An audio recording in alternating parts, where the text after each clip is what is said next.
What's happening everyone, my name is Alex and welcome back to a new review. For today we are taking a break from smartphones and we are checking out a tablet. So this one right here, it's called the Teclast T8 and it costs somewhere around $180. For that price we get the 8.4-inch screen with a 2560 by 1600 resolution, so a rather good resolution. We also have the MTK 8176, this is a hexa-core CPU clocked at 1.7 GHz. We have 4 gigs of RAM and 64 gigs of internal storage. Out of that 64 gigs of internal storage we only have about 54 gigs left, but luckily the tablet can take an SD card and that SD card can also be used as internal storage. And there is more, we even have a fingerprint scanner on the front of the tablet. We have a 13 megapixel front-facing camera, a 8 megapixel rear camera, a USB-C cable and a 3.5mm audio jack. The fingerprint scanner works okay maybe 7 out of 10 times, but it's not the fastest fingerprint scanner out there, so it takes like a second after you press it for the screen to unlock. Moving on to that front-facing camera, so you have a 13 megapixel front-facing camera and if you have plenty of light, the pictures do turn out very crisp and very sharp, but as soon as you don't have enough light, they become kind of grainy and blurry. You're probably better off if you don't take any pictures to the rear camera. First of all, the quality is not great, and secondly, you're gonna look something like this, so not that cool. And moving to that 3.5mm audio jack at the top of the device, well, the sound is okay, but I wish to have a bit more bass. Charging the tablet is done through that USB-C port at the top and it takes about 3 hours and 10 minutes to fully charge the device from 0 to 100. Luckily, you're not gonna have to charge this tablet very often. So inside this we have a 5400 mAh battery and I was able to go for about 2.5 days on one charge, and out of that about 6 to 7 hours of screen on time.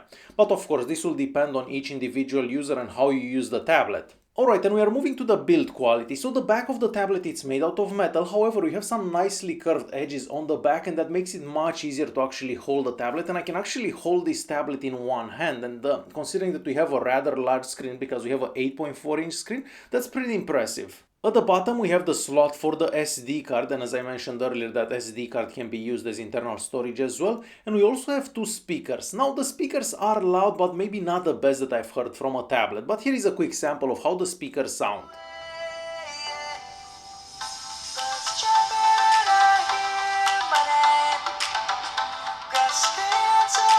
And as you've heard, they sound okay, but I guess I was expecting a bit more, mostly considering that this is a rather large tablet.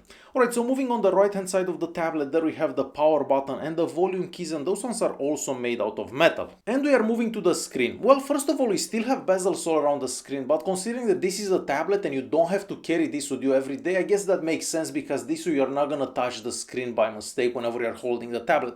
So maybe the bezels are a good thing on this tablet. The colors on the screen are very vibrant and they look quite good. The viewing angles are also good and you can see the tablet no matter how you look at it. And the screen's brightness is actually better than most tablets that I've seen in the past year, I would say. Since the screen's resolution is quite high as well, all the text that you're gonna see on this screen looks very sharp, and it's a pleasure to actually read articles on this tablet, much better than a lot of other devices that I tried from China. So overall I'm quite pleased with the screen on this tablet, but mostly because the screen is so sharp and it makes it so much nicer to actually read articles on this tablet versus like a phone, because the phone is so much smaller and you kind of have to like stare at it. So great for reading articles. Moving on to performance, so this tablet is actually faster than most budget-friendly phones that I tried on the channel here. So on the Antutu benchmark we get a score of about 80,000, and I guess that's the score that we used to get back in the day from the Snapdragon 820, so a rather decent score.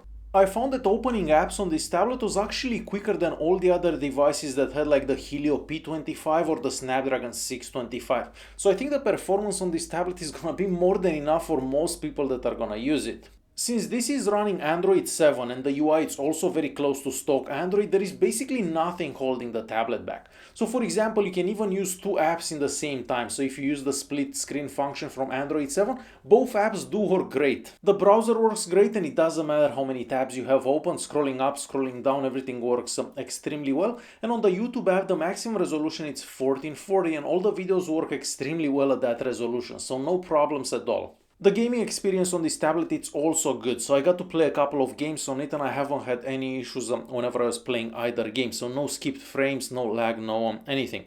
However, I did notice that the back of the tablet, so the back left top corner, got a bit hot whenever playing games. Not a big issue, but it's definitely there and you're gonna notice if you're playing games. Moving on to the GPS unit inside this tablet. Well, we don't have a GPS unit, so if you're planning to use this as a navigation tablet, I don't think it's gonna work out because, well, there is no GPS unit.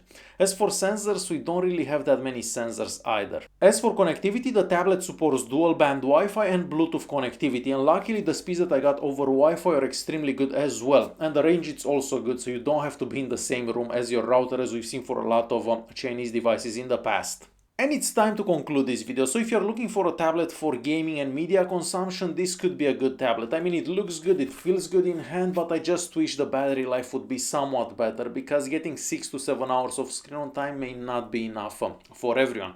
Alright guys, hopefully you enjoyed this video. If you did like it, press that like button, don't forget to subscribe, and I'll see you in the next one. Thanks for watching.